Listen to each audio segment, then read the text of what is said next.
stalking a monster bull. Monster bull.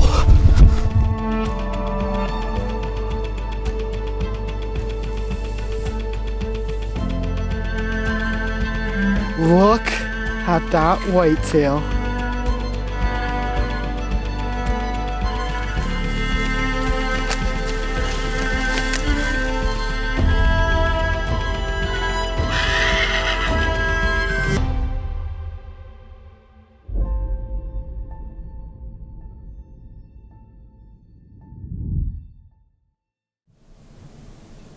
Yeah, this is the one I think that there's pretty high odds. He's been there like 2 or 3 times in daylight. And he's got a split G2, a little bit of a blade. He's got both brow tines. The other one's only got one brow. So if you see him, he's got really, really dark chocolate antlers. Like he's dark antlers. So I don't think you'd mistake him if you've seen him. And this is him again. Oh yeah, so he's really nice. Yeah, he's a beautiful deer. And he's been there so much cruising through, and all in daylight for the most part. So it's just a matter of time before he cruises by. This is that crab claw buck. Oh yeah. So that one, you could shoot him if you feel inclined to, but there is bigger. Truthfully, the deer that you guys seen today is one of the not common deer in there, so should only be up from there. Eternal optimism. It's the only thing that keeps you sitting in that tree stand. I've become very good at it. What do you think, hon? Is the optimism well founded? This is the one you want right here. Yeah, there you go. That's the one. Crown is down. Yeah. As we've continued to adapt and grow our whitetail hunting strategy up north, I've been able to convince Jeff and Missy to forego some of their whitetail hunting down south in order to make a trip up to sit in the bush for a few days. Jeff has been coming for a number of years now, and while Missy would often join him on the trip, she was always taking care of their 3 young daughters at the house and never able to get into the woods for herself. This past fall, the girls were finally old enough to be left with their grandparents, freeing Missy up to finally spend some time in a tree stand.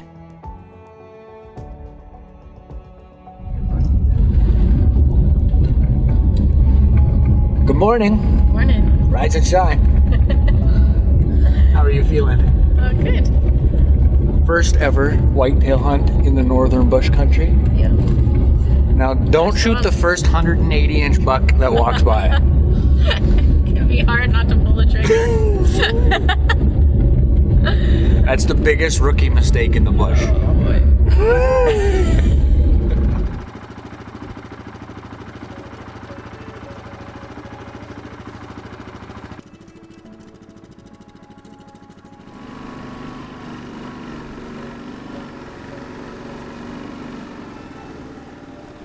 This is the willow brush, right? Like, so you really kind of want them to come down the trail. Sometimes there's all this brush in the way, but they spend a lot of time just up feeding throughout here. You can see way better from the stand, but this is what I was talking about, that 4-foot high willow brush.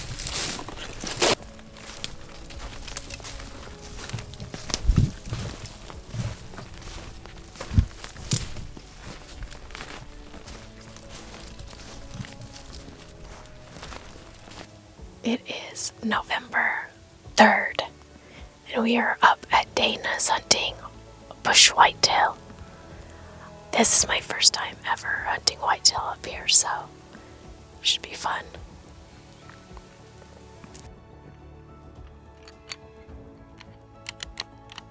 Now, I'm going to need you to promise me that you're not going to even think about falling asleep.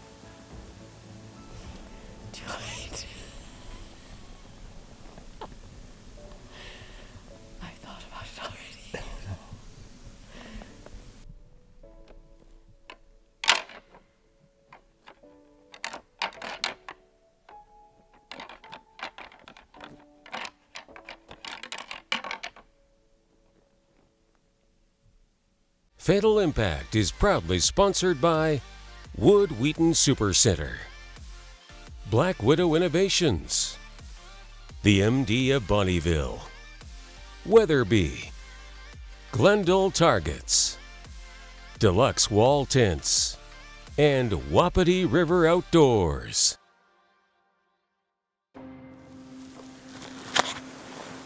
I used all the cream in Darcy's house for this coffee, so it should be good.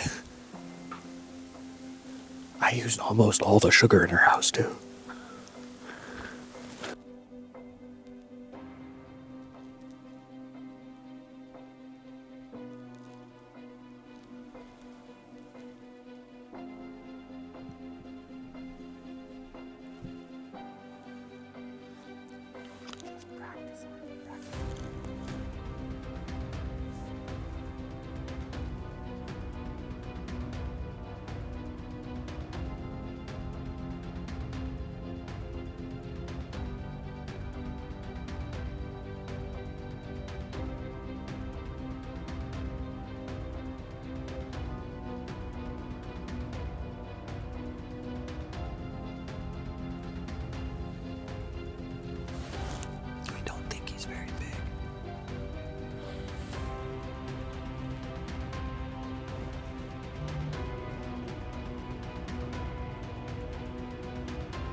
Back home, I would have shot that deer 100%. But here, there are much bigger deer. So we'll wait a little bit longer. Jeffrey informed me that it's just been about 45 minutes, so I think we have a good chance at seeing more big bucks. You thought it was 3 hours. I'm like, oh, we couldn't have been sitting here for more than 3 hours.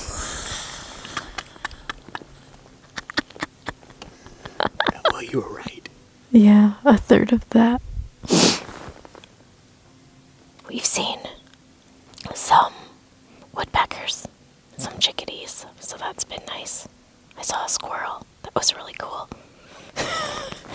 But those deer earlier, like, they just were here and then they were just gone. So that just shows how fast and quiet they can come and go.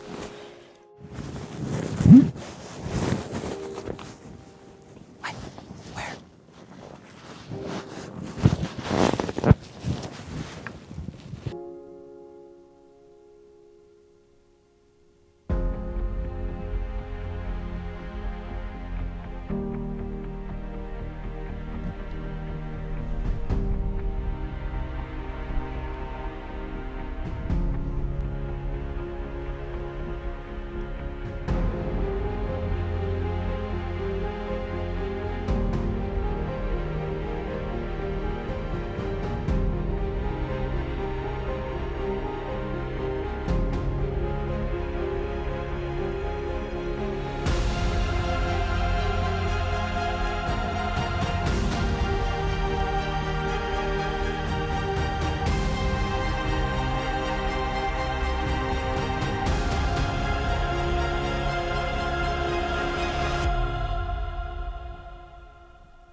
Hun, I think you just got a cranker.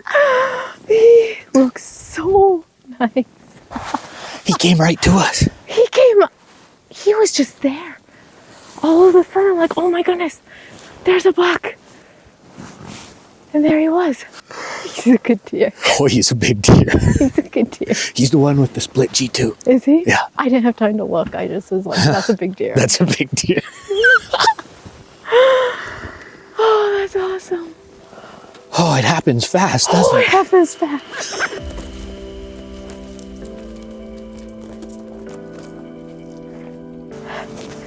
There he is. Good job. Wow. Jeffrey and I got here Thursday night late, right before midnight, and we came out yesterday morning, sat for 9 hours, and we saw 4 deer in the morning and then nothing for like 7 hours. And today we've been sitting, and right before 2 o'clock, this guy comes into an opening. And I am so pumped. Oh, you just look at the same trees over and over and over, and there's just nothing. And then all of a sudden, there's just this big buck standing in the trees. It's pretty awesome.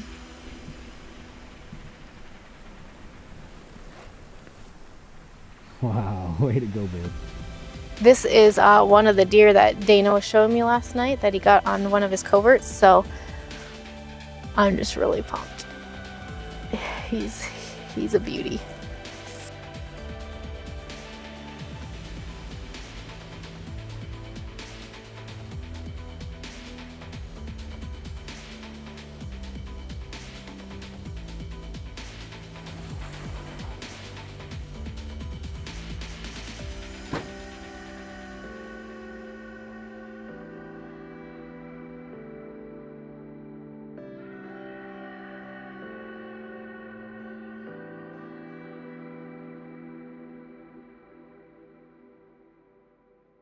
Fatal Impact is proudly sponsored by Scree Gear, Top Notch Taxidermy Studio, OnX Hunt, Covert Scouting Cameras, Mad Ramps, Federal Premium Ammunition, and High Mountain Seasonings. Missy started our whitetail season off strong by connecting on one of the target bucks we had in mind. She spent 2 days before connecting on a beautiful buck, and then spent a few days sitting with Jeffrey in another stand. Buck, shooter buck.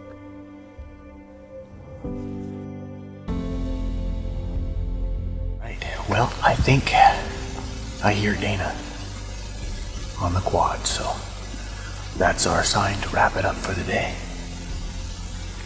Time to head home to the girlies. They've been with Meemaw for 3 days, bless her heart. But I think we miss them more than they miss us. We heard a bunch of wolves today. That's awesome. I mean, how many places on earth can you still hear a pack of wild wolves on 2 different sides of you? So, pretty cool. Saw a big buck. Got a glimpse of a for sure shooter chasing a doe. You know, if he'd have been 50 or 75 yards closer, we'd have got 2 big deer in 2 days, so can't complain with those kinds of odds. But time to pack it in and head home. After Jeff and Missy headed home, Darcy and I returned back to our normal hunting routine in November.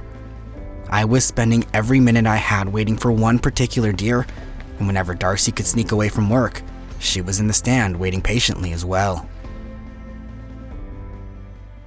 It's really nice to be back in the whitetail stand. It's a long, grueling days out here, but it is nice and peaceful too. And this spot specifically, it's kind of nice to be sitting here because we're not after one specific buck per se. We have a number of shooter bucks in this area. There's at least 3 or 4 bucks here that I'd potentially take a shot at and that are really nice, mature deer. So now it's just a matter of time. That's how whitetail hunting works here. Just time. You put your time in, and every so often you get lucky and you don't have to put in that much time, but you just never know. A buck could show up today, or a buck could show up 20 days later. We just never know.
is probably one of the hardest days I've sat in the tree stand. I am so sick right now. I have a fever, I'm just chilled. My nose is running, I have a cough, so every few minutes I'm coughing and I'm like, there's never gonna be a buck that's gonna walk through. But I mean, the way I look at it, I might as well be sitting here instead of sitting at home. So even though part of me has been wanting to tell Dana, let's just go home so I can rest, I just want to stick it out because you just never know when a buck might come by. So just put my head down and grind it out, I guess.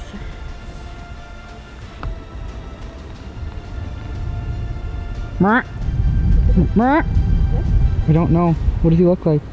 He looks like short, he's heavy. Is it probably that 6x6?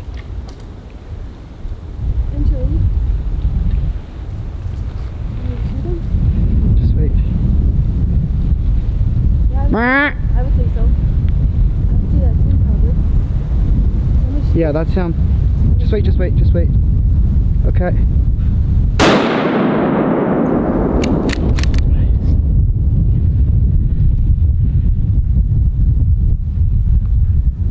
I would say that's for sure 6x6. Yeah.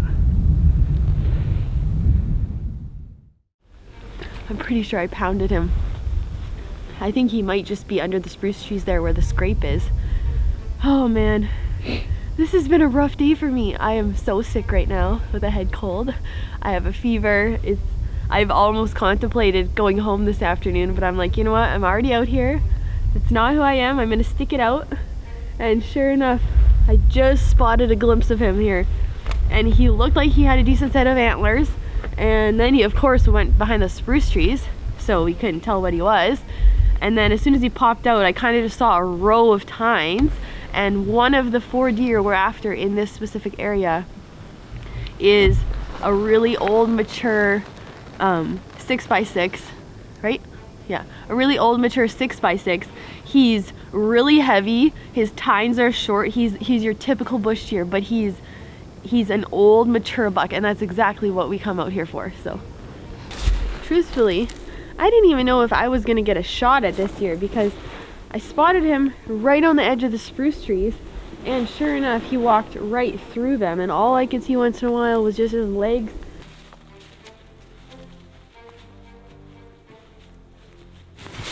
Look at his body, oh my goodness. This is a beautiful buck. Exactly what I thought he was. Now, I'll show you his tines here. He is something special, that's for sure. Look at this row of tines on both sides. 1, 2, 3, 4, 5, 6, 7 actually. We kept calling him a 6x6, which I mean these are pretty small, but 3, 4, 5, yeah. Technically he has 7 points on the one side. He's old, you can tell he is so old. And I mean, on the one, we always called him the 6x6, but he actually has 7 points on the one side and just a row of tines. His tines are shorter, but he is so full of mass, and he's just overall just a beautiful deer. He is extremely wide, huge tall brow tines, just overall a really mature and old buck. We've actually had him on the trail cameras for at least 4 years. He's kind of a ghost in the bush around here though. Dana doesn't often get pictures of him on the scrapes, but we do have pictures of him. As soon as I spotted him, I spotted a row of tines, but then right away he went into the spruce trees, and you just don't know because you don't really have much time to see which deer it is. And as soon as he stepped out into an opening and turned to the side again, I was like, Dana, I'm pretty sure that's a 6x6. There's a row of tines there. They're not long, but it's a row of tines, and it was him. So the shot was less than 100 yards. He didn't run very far at all, and I couldn't be more happier.